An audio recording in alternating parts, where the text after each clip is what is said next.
오늘 함께 볼 성경 말씀은 로마서 3장 21절부터 31절의 말씀 중 28절 한 절의 말씀만 공독하고자 합니다. 오늘 본문의 말씀은 로마서 3장 21절부터 31절의 말씀이나 28절 한 절의 말씀만 함께 봉독하도록 하겠습니다. 28절입니다. 봉독합니다. 그러므로 사람이 의롭다 하심을 얻은 것은 율법의 행위에 있지 않고 믿음으로 되는 줄 우리가 인정하노라. 아멘. 자, 그러나 이제는 이라는 이 말씀을 가지고, 이 말씀은 진짜 지난주에 이제 끝났어야 되는 말씀인데, 지난주에 우리가 부활절에 있어서 부활절 설교에 대해서 여러분들과 함께 나누다 보니까 이 말씀을 오늘 끝내고자 합니다. 그리고 다음 주에도 또 다음 주에는 색다른 제목으로, 또 색다른 색깔로 다른 성경의 입장의 모습으로 해서 3장 21절부터 31절의 말씀을 함께 더 보도록 하겠습니다. 자, 그러나 이제는 이라는 이 말씀에 담겨져 있는 뜻이 무엇인지를 여러분들 너무나도 포괄적이다 보니까 오늘은 믿음이 무엇인지에 대해서 이 주제만을 가지고 함께 은혜를 나누고자 합니다. 자, 믿음이 과연 무엇입니까? 무엇이 믿음이에요? 믿음을 간단하게 정리를 한다는 것은 무엇으로 여러분들 정의를 하실 수가 있겠습니까? 참, 이 믿음이라고 한다는 것을 성경 말씀에서 찾아보면 여러 가지로 해석이 되는 부분들이 많이 있기 때문에 여러분들 참 이것을 믿음이 이것이다라고 딱 정의를 내린다는 것이 참 난해한 부분이기도 합니다. 그러나 저는 여러분들에게 믿음의 정의를 내린다면 과연 믿음은 주님의 손에 나의 인생을 맡기는 것이 이게 믿음이 아닌가라고 같이 생각을 합니다. 여러분들, 저 자녀들이 그 부모가 데리고 가는 그 어느 곳이든지 간에 그 자녀에게는 두려움이 있어요, 없어요? 그 부모가 함께 하면 그 자녀에게는 두려움이 없습니다. 왜 두려움이 없습니까? 저 어린 아이들이 세상의 물정을 위험하고 공포스럽고 무섭다는 것을 저 아이들이 어떻게 깨닫고 합니까? 그런데 엄마와 아빠가 내 양 옆에서 나의 손을 딱 잡아주는 순간 그 두려움과 공포는 어느덧 사라지고 없더란 것이에요. 그리고 담대하게 그 길을 걸어갑니다. 그리고 부모는 열심히 응원을 하죠. 넌 할 수 있어. 네가 넘어질 때 나는 너를 반드시 잡아줄 거야.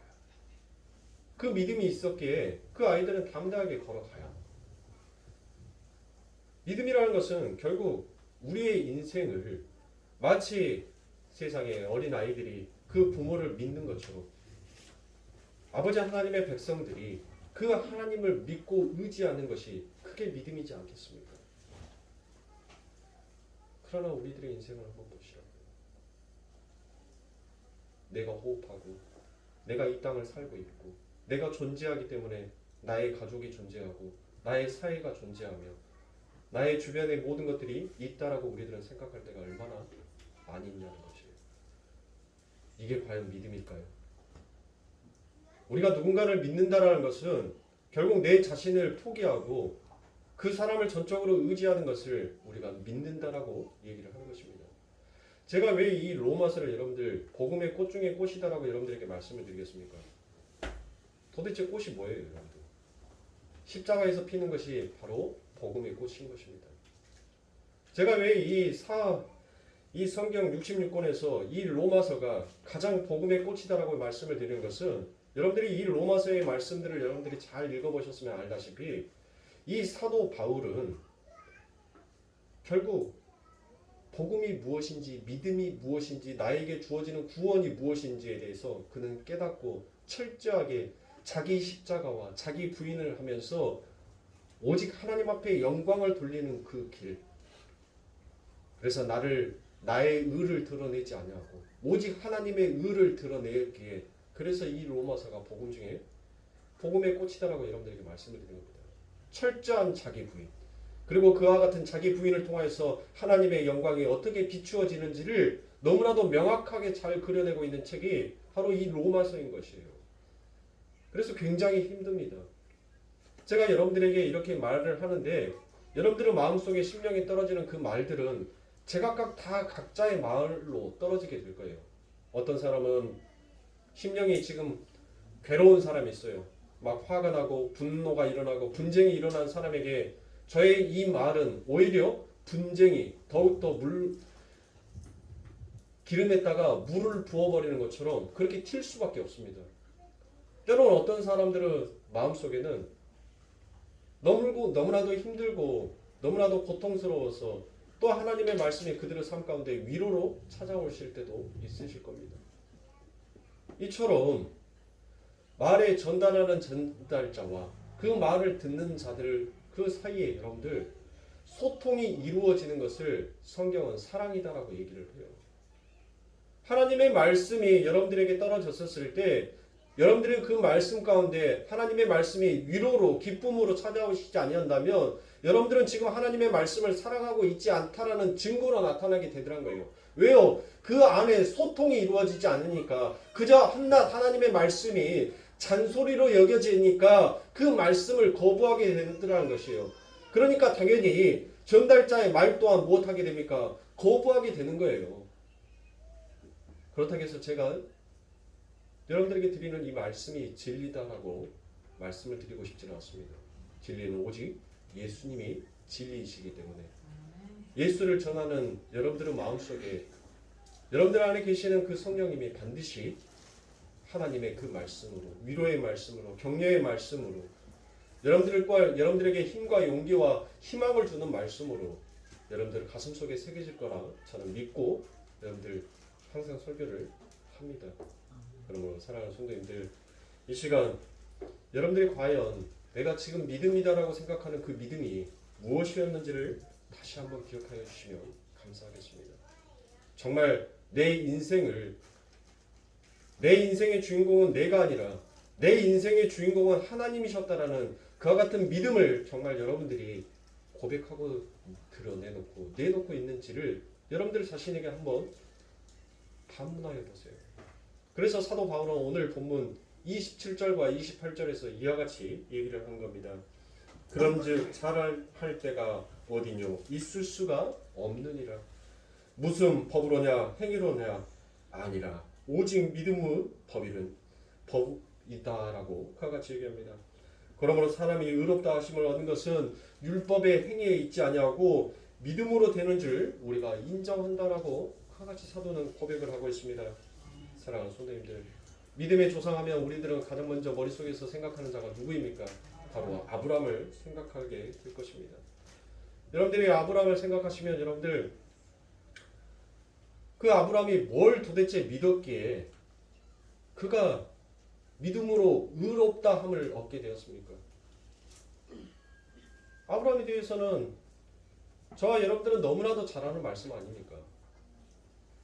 오히려 설교자보다도 아브라함에 대해서 어느 누구든지 이 자리에서 이 작은 소강대상에서 아브라함에 대해서 잠깐 내가 알고 있는 말씀을 선포해 주십시오라고 말한다면 어느 누구도 거리낌 없이 그 아브라함에 대해서는 말을 할 겁니다. 그런데 그 아브라함이 도대체 어떤 것을 무엇을 어떻게 믿었기에 그가 의롭다함을 얻었냐고요.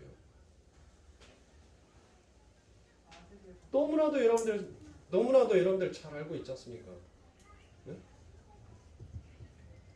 그 아브라함의 여러분들 그 믿음이 의롭다라고 시작된 것은 여러분들 대부분 여러분들이 생각하셨을 때 모리아산에서 그 이삭을 바침으로 인하여서 여러분들 그 아브라함이 믿음의 조상, 믿음의 의로운 자다라고 생각하시겠지만 여러분들 그것은 아니에요. 이미 아브라함은 그 이삭을 바치기 전에 그의 이름이 변하기 전에 그가 갈대아 우르에서 온갖 우상을 섬겼었을 때 하나님께서는 그를 의롭다라고 칭하여 버리시고 그 인생을 데리고 가시더란 것입니다. 믿음은 결국 내게서 출발하는 것이 아니라 하나님에서부터 출발하는 것입니다. 내가 어떤 행위를 해서 그 믿음의 의롭다함을 인정을 받는 것이 아니라 하나님께서 나를 그 믿음에 의해서 끌고 가셔버렸기에 내가 그와 같이 의로운 자로 칭하여지더라는 것입니다. 그런데 우리들은 자꾸 행위를 생각해요. 우리들의 행위, 우리들의 모습. 그게 바로 죄인 것입니다. 내 심장은 이미 죽어 있어요. 내가 그리스도와 함께 십자가에 못 박혀 죽었나니라는 여러분들의 신앙의 고백을 하지 않습니까?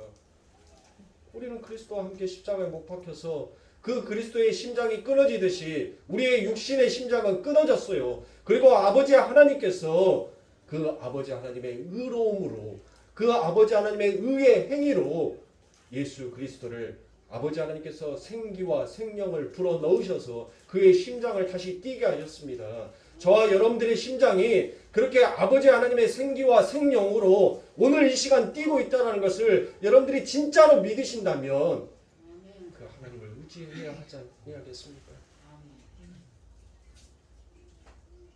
누가 여러분들의 인생을, 누가 여러분들의 삶을 강건하면 70이요 장수하면 80이라고 누가 보장하여 주셨습니까?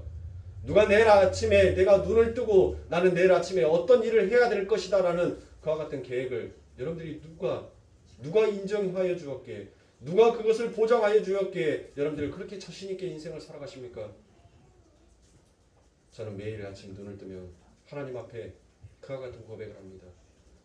하나님, 저와 같은 죄인, 보잘것없는 하나님, 저 벌레만 또 못하는 이 죄인에게 다시 하나님, 이 하나님의 호흡을 주시고 하나님의 일을 또 할 수 있는 이 하루를 열어주심에 하나님 감사합니다.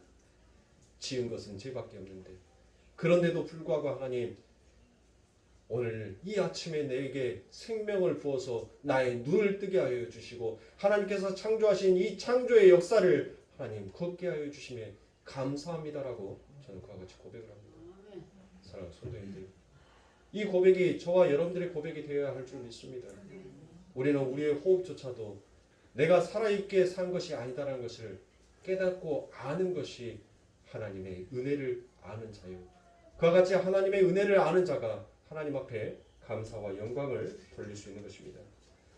그러므로 아브라함이 뭘 어떻게 믿어서 의롭다함을 받게 된 것입니까? 바로 창세기 15장 5절부터 6절 말씀에 보면 그를 이끌고 밖으로 나가 가라사대 하늘을 우러러 무뼈를 셀 수 있나 보라. 또 그에게 이르시되 내 자손이 이와 같으리라. 아브라함이 여호와를 믿으니 여호와께서 이를 그의 의로 여기시고라고 되어 있습니다. 사랑하는 성도님들, 창세기 15장 6절의 말씀을 너무나도 잘 알고 계실 겁니다. 아브라함이 여호와를 믿으니, 도대체 그 아브라함이 여호와를 뭘 믿었다라고 얘기를 하는 겁니까? 바로 여러분들, 여기에서 믿었다라고 되어 있는 것은 바로 제가 외해맨 바로 지속적인 믿음이다라는 것을 나타내는 의미다라고 제가 말씀을 드렸어요. 즉 아브라함이 여호와를 믿으니라고 되어 있는 것은 아브라함이 여호와를 믿었다라는 것이 아니라 그 여호와 아버지 하나님께서, 그 믿음의 하나님께서 아브라함과 늘 함께하여 주셨다라는 것을 바로 아브라함이 여호와를 믿으니라고 하여 주시더란 것이에요. 왜요? 왜 이와 같은 해석을 합니까? 바로 여기시고라고 되어 있는 이 히브리어 하샤만이라는 것은 그가 무엇인가를 가지고 있어서가 아니라 바로 이 하샤만은 실제로 그렇다는 얘기가 아니라 실제로는 아닌데 그냥 그렇게 인정해 주더라는 거예요. 그렇게 쳐주더라는 거예요. 저와 여러분들이 이 자리에 앉는 것은 여러분들의 믿음이 있어서가 아니라 내가 세상 끝날 때까지 너희와 함께 있으리라는 그 아버지 하나님의 약속이, 그 성령님이 나와 함께 하여 주심으로 그냥 나를 의인으로 여겨 주시는 거예요. 믿음은 여기에서부터 출발하는 겁니다. 신앙은 여기에서부터 출발하는 거예요. 내가 예수를 믿어서가 출발하는 것이 아니라 나는 도저히 예수를 믿을 수 없는 사람이었는데 그 예수님께서 어느 날 갑자기 내 인생 가운데 찾아오셔서 나를 의인으로 여겨주시더라. 나는 전혀 의인이 아닌데, 내 실체는 죄인인데, 내 실체는 회칠한 무덤인데 그 아버지 하나님께서 나를 성전 삼아 버리시더라고요. 그 회칠한 무덤을 그 예수 그리스도께서 사망의 권세를 깨어버리시고 하나님께서 원하시는 새 예루살렘, 거룩한 성 새 예루살렘, 아버지 하나님의 성전으로 우리를 여겨주시더라는 것입니다. 이게 은혜예요. 이게 믿음인 것이에요. 여기서부터 우리의 신앙이 출발하지 아니하면 우리는 계속적으로 기복주의, 인본주의에 빠져서 늘 성경의 말씀을 인간의 해석학으로 해석하려고 하는 그와 같은 죄를 범할 수밖에 없게 되는 것입니다. 주일 예배를 통해서 다시 한번 여러분들에게 공포합니다. 담임 목사로서 다시 한번 공포하지만 우리 교회에서 이제 다음 달이면 5월달이 되면 각종 행사들이 많이 있습니다. 어린이 주일, 어버이 주일, 인간의 세상적인 것들을 주일로 끼워서 저희 교회는 드리지 않습니다. 모든 주일은 오직 여호와의 날입니다. 그러므로 우리 교회에서는 그와 교회가 나중에 성장이 되면 주일 학교에서는 그렇게 하려고 그렇게 어린 아이들을 주의 품으로 들어오게 하기 위하여서 그런 행사들을 하려는지는 모르겠지만 그러나 주일만큼은 반드시 여호와의 주일로 그렇게 지킬 것입니다. 모르겠어요. 제가 떠나고 난 다음에 후임이 어떻게 할지는 그거는 저의 소관이 아니기 때문에 그러나 제가 이 거룩교회 담임 목사로 있는 한 모든 주일은 세상의 주일이 아닌 하나님의 주일로 우리는 보낼 것을 제가 공포합니다. 이후로 이 부분에 대해서 저에게 언급하지 마십시오. 이거는 주의 사자로서 기름 부은 하나님의 종으로서 제가 공포하는 말씀입니다. 그러므로 이 일에 대해서 다시는 언급하지 아니하여 주셨으면 성도님들은 감사하겠습니다. 거기서부터 그게 바로 인본주의예요.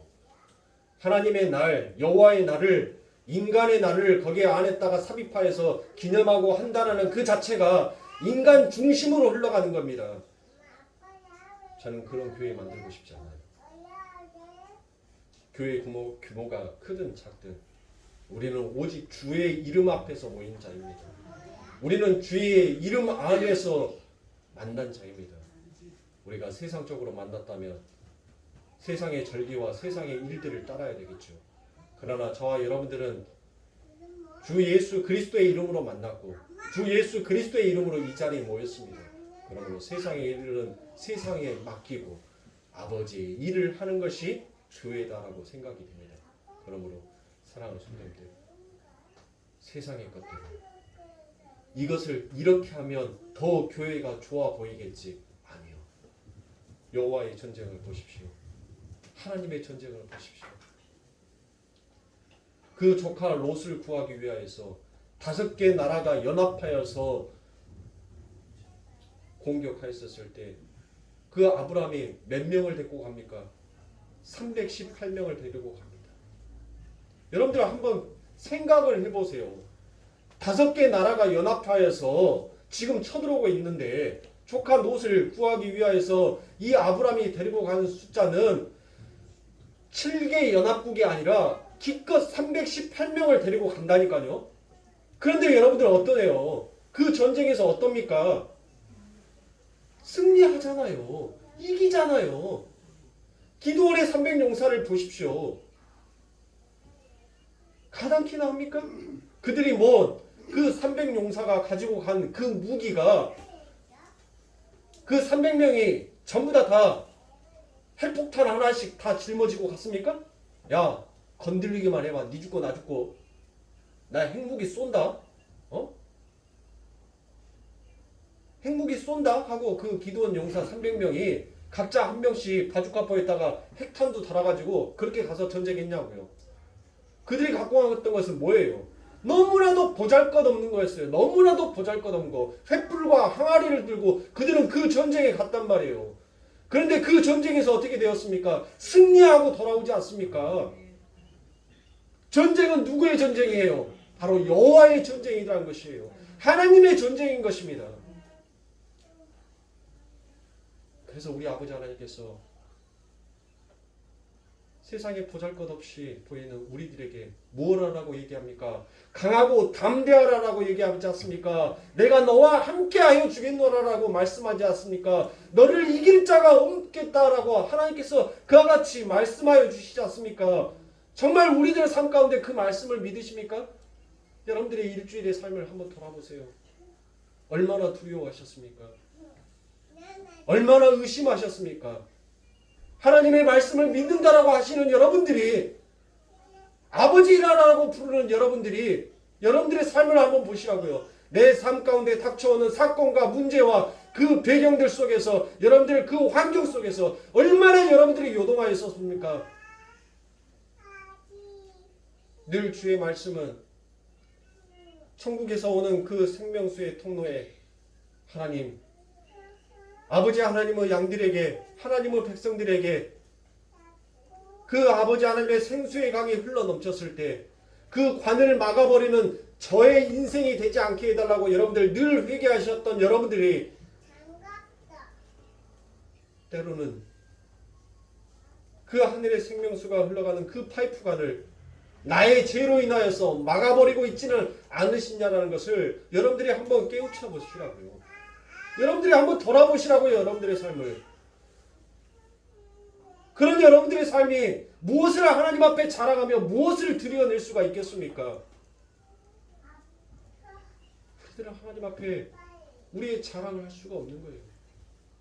이렇게 연약하고 나약한 우리들의 삶을 하나님께서는 이처럼 여겨주시고, 그래 알아. 너 죄인인 거 알아.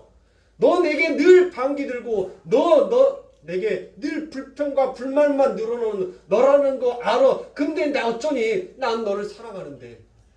난 너와 함께하고 싶은데. 그 하나님이 우리를 그렇게 아버지 하나님의 언약, 그 약속, 그 언약으로 우리를 묶어서 하나님은 원하시는 그 나라로 우리를 데리고 가시는 거예요. 사랑하는 성도님들 보세요. 하나님께서는 분명히 아브라함에게 무엇을 약속하였습니까? 그 아브라함은 아직 영의 세계가 무엇인지, 아버지 하나님의 세계가 무엇인지를 몰랐어요. 그냥 아버지 하나님께서 너에게 복 주겠다라고 얘기를 하니까 그는 그 하나님을 믿고 가버린 거예요. 근데 그가 믿기 전에 하나님께서 뭐 했습니까? 그 믿음의 아버지 하나님이 그와 이렇게 찾아가 버리는 순간 그에게 뭐가 임하여 버린 거예요? 믿음이 임하여 버리는 거예요. 그래서 믿고 간 거예요. 그런데 하나님께서는 그 아브라함에게 또 어떤 약속을 하시죠? 네 백성이 400년 동안 종살이를 하다가 다시 내가 약속한 이 땅으로 돌아올 것이다 라고 얘기를 하십니다. 구원의 순서는 여러분들 바로 여기에서부터 출발하는 거예요. 아버지 하나님께서 선택한 하늘의 그 백성을 하나님께서는 이 세상이라는 애굽의 나라에 보내시고, 이 애굽의 나라에서 철저히 하나님의 이름을 찬송하고 부르는 자로 하나님께서는 그들의 삶을 깨우치게 하시고 난 다음에 다시 그들을 불러서 아버지 하나님의 그 나라로 데리고 들어가는 것. 그게 바로 구원의 역사인 것입니다. 이미 하나님의 백성들은 선택되어졌어요. 창세전에 이미 하나님께서 이미 창세전에 다 기록하여 놓으시고 그 역사를 흘러가게끔 하셔요. 인본주의에 입각해서 하면 하나님께서 누구를 그때 이름을 기록하여 놓으셨겠지. 그런 게 어떻게 하나님이냐고요. 예? 우리들도 그 정도는 할 수 있지 않습니까? 내 앞에 펼쳐지는 상황에 맞춰서 그 일에 닥쳤을 때 그 일의 상황과 방법에 따라서 우리가 어떻게 행동을 할 건지에 대해서는 우리도 할 수 있는 거예요. 그게 무슨 하나님이냐고요. 그런데 우리 하나님께서는 전지전능하신 하나님이시라니까요.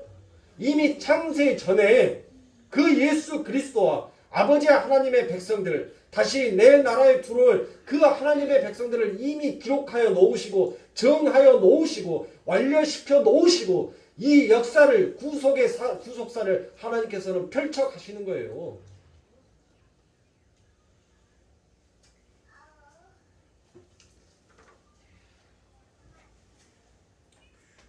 그래서 아버지 하나님께서는 우리들의 인생 가운데 구원이 무엇인지를 바로 설명하여 보여주는 것이 그게 하나님의 일하심이라는 것입니다.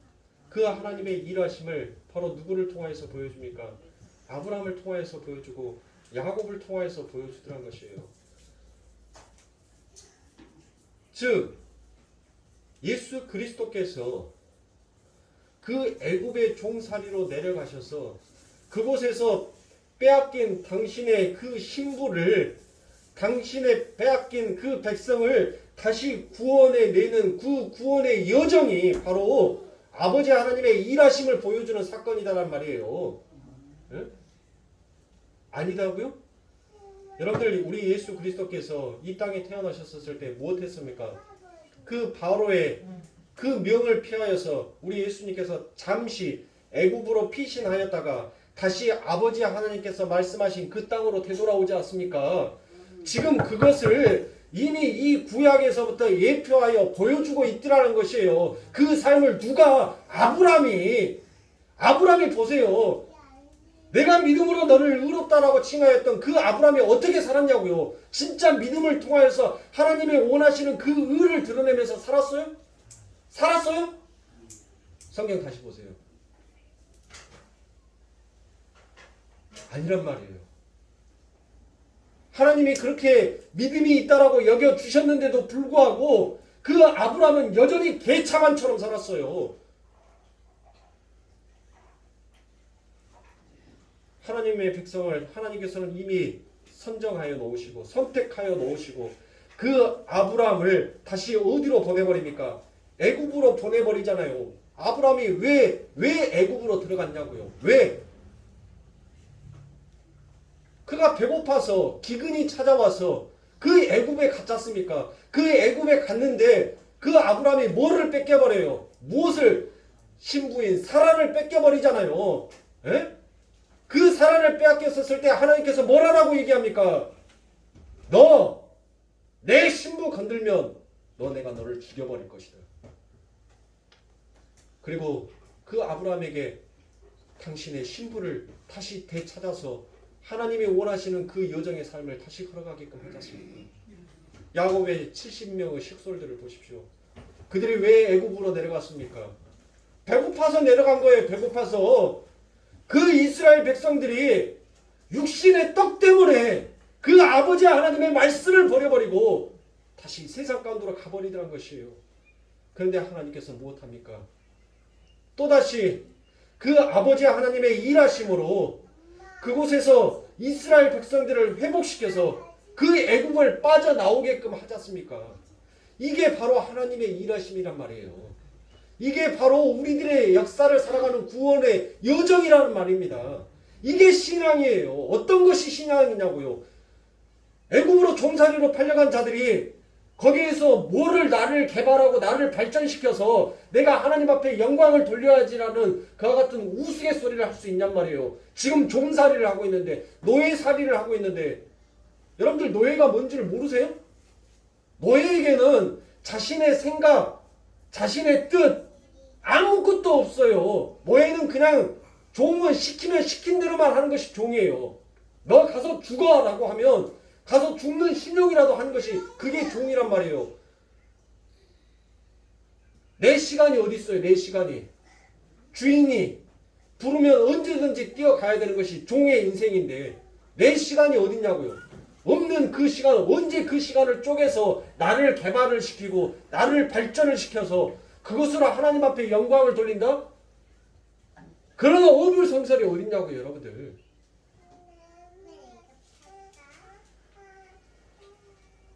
우리는 이처럼 종이었던 우리들을 아버지 하나님께서 바로 그 출애굽시켜주는 것. 그게 출애굽기 아닙니까? 그렇게 우리를 출애굽시켜서 아버지 하나님께서 원하시는 그 아버지 하나님의 백성으로 하나님께서 약속하신 그 거룩한 땅으로 우리들을 인도하여 내시는 거 아닙니까? 저와 여러분들은 반드시 이 세상에 애굽을 살고 있지만 그 아버지 하나님의 약속에 묶여서 우리들은 반드시 하나님께서 원하시는 그 땅에 들어가실 줄 믿습니다. 여러분들의 모습을 가지고 내가 믿음이 있다 없다라고 여러분들 평가하지 마시라고요. 여러분들에게 믿음이 있어요? 없어요. 저와 여러분들에게는 이런 믿음이 없단 말이에요. 그런데 우리 하나님께서 오늘 저와 여러분들에게 너는 내 자녀다. 내가 세상에 결코 뺏기지 아니할 나의 신부다라고 그렇게 여겨주심으로 말미암아 지금 이 믿음으로 주님이 나와 함께 해주시는 그 믿음으로 우리는 이 신앙의 역사를 걸어가고 있다는 것을 사랑하는 성도님들 그걸 믿으시란 말입니다.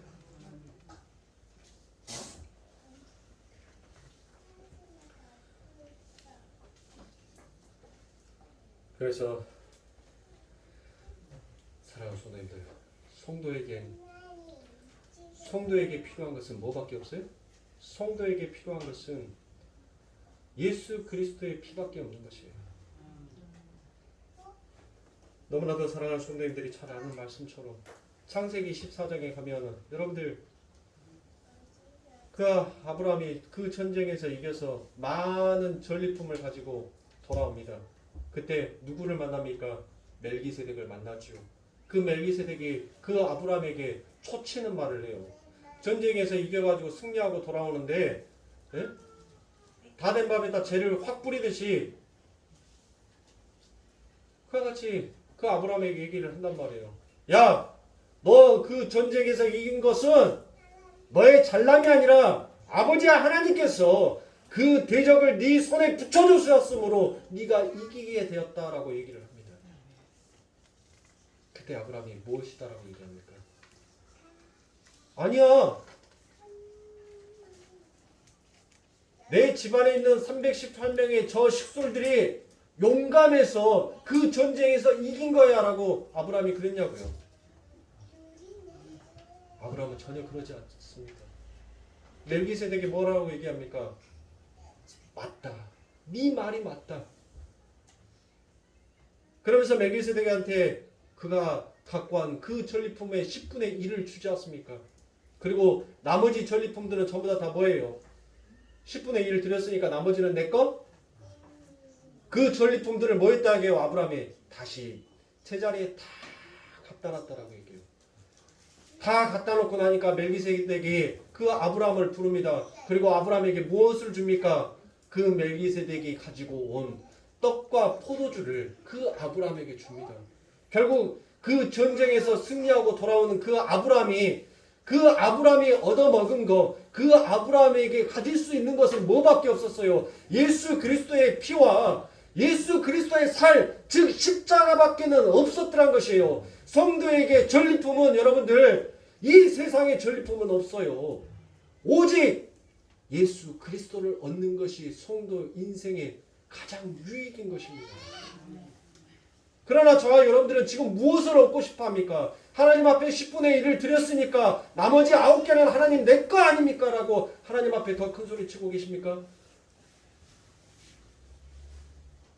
하나님께서 그것들을 주시지 아니었다면 여러분들은 무엇을 하나님 앞에 드릴 것입니까? 하나님 앞에 10분의 1, 하나님 앞에 헌금을 드리고 하나님 앞에 지금 이 예배의 시간을 드린다는 것은 맞습니다. 하나님, 나는 죄인의 괴수이건만 아버지 하나님께서 나를 하늘의 의로운 자로 의인으로 여겨주심으로 내가 아버지 하나님의 이름을 찬송하고 칭송할 수가 있는 것입니다라고 고백하는 거예요. 지금 이 시간. 저와 여러분들은 그 고백 속에서 지금 이 시간 이 자리에 앉아 계시는 것이다고요.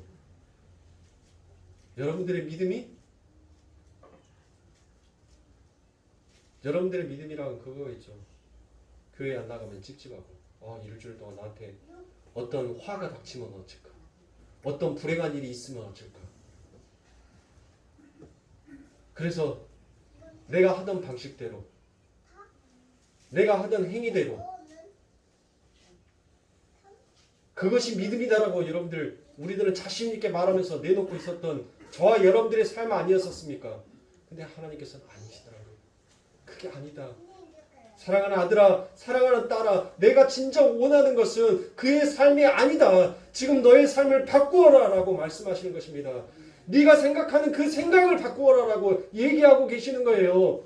그러므로 저와 여러분들은 나의 생각을 버리고 예수 그리스도의 그 생각으로 여러분들은 이 역사를 살아가셔야 하는 것입니다. 그 삶을 살기 위해서 저와 여러분들에게 필요한 것은 무엇이에요? 바로 십자가이며 자기 부인인 것이에요. 그것이 우리들의 삶 가운데 이루어지지 아니하면 우리는 결단코 하나님께서 원하시는 하나님의 열매가 될 수가 없습니다. 제가 여러분들에게도 지난번에 말씀드렸던 것처럼 성령의 9가지의 열매는 여러분들 오직 십자가라는 그 나무에서만 열릴 수가 있는 거예요. 사과나무에서 배가 열릴 수가 없고 포도나무에서 딸기가 열릴 수 없듯이 아버지 하나님께서 원하시는 그 하늘의 성령의 열매는 오직 하나님께서 세우신 이 역사의 중심에 세워버린 그 십자가의 나무에서만 열릴 수 있는 것입니다. 그 열매를 맺을 수 있기 위해서는 여러분들이 십자가가 필요한 거예요. 자기 부인이 필요한 겁니다. 자기 부인이 되니까 하나님의 말씀 앞에 순종이 되는 거예요. 순종의 삶을 살게 되니까 그 하나님께서 지라는 그 십자가를 감사함으로 지게 되더란 것입니다. 저와 여러분들의 인생은 그 길을 걸어가게끔 되어 있어요. 왜요? 예수님께서 뭐라고 얘기했습니까? 내가 길이요 라고 말씀하셨지 않습니까? 예수를 믿는 하나님의 백성들은 결국 그 예수님이 걸어가신 그 길 외에는 다른 길이 없는 거예요. 우리에게는 그 길만 걸어가게끔 되어 있습니다. 그런데 왜 우리는 예수의 길, 생명의 길을 놔두고 왜 사망의 길, 음침한 길로 다니고자 싶어 하십니까? 하나님께서는 물질과 하나님을 동시에 섬길 수 없다라고 말씀하십니다. 그런데 우리들의 마음은 왜 세상에 그 물질과 탐욕과 탐심과 욕망과 욕심 속에 사로잡혀서 늘 왜 그렇게 요동하고 있습니까? 사랑하는 성도님들, 그것을 깨닫고 인정하는 게 거기가 바로 믿음의 시작이요 신앙의 시작인 것이에요. 그래야 아버지 하나님께서 네 하나밖에 없는 그 독생자 아들 내게 바쳐라고 했었을 때 하나님 감사합니다. 내가 이 아들을 죽였을 때 하나님께서 반드시 이 아들을 부활시키고 살리실 거라는 것을 나는 전혀 믿어 의심치 않습니다. 하나님께서 바치라고 하셨으니 주신 이도 하나님이시오 거두시는 이도 하나님이시니 내가 하나님 앞에 오늘 드리겠나이다라는 이 참된 고백을 저와 여러분들이 할 수 있게 되는 것입니다. 사랑하는 성도님들, 깨어나세요. 믿음의 눈으로 깨어나십시오. 하늘의 성도는 오직 그 신랑과 그 신랑이 약속해 주신 그 약속으로만 여러분들 우리가 살아날 수 있는 것입니다. 다른 것은 없어요. 다른 방법 없단 말이에요. 그러니 살아도 주를 위해서 죽어도 주를 위해서 살겠노라라고 한 이 사도의 고백이 저와 여러분들의 고백이 되어야 하지 않겠습니까? 저와 여러분들의 신앙이 되어야 하지 않겠습니까? 사랑하는 성도님들, 오늘 저와 여러분들 믿음이 무엇인지 그 구원의 여정이 무엇인지 함께 말씀을 나누었습니다. 여러분들 이 말씀으로만 끝나지 마시고 여러분들 마음속에서 그 하나님과 늘 대화하세요. 자문자답하시라고요. 하나님, 진짜 하나님께서 원하시는 그 믿음이 내 안에 있습니까? 하나님께서 원하시는 그 행위가 내 삶 가운데 드러나고 있습니까? 하나님께서 그토록 짊어지라는 그 십자가를 나는 과연 두 팔을 벌리고 하나님의 말씀 앞에 순종하며 그 십자가를 짊어지고 가고 있습니까? 여러분들의 삶을 물으신다면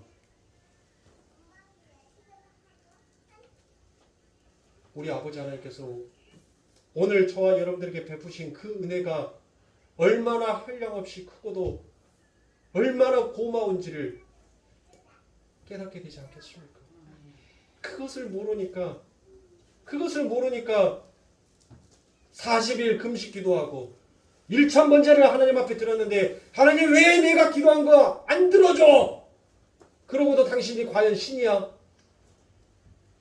당신이 그러고도 전능한 하나님이야?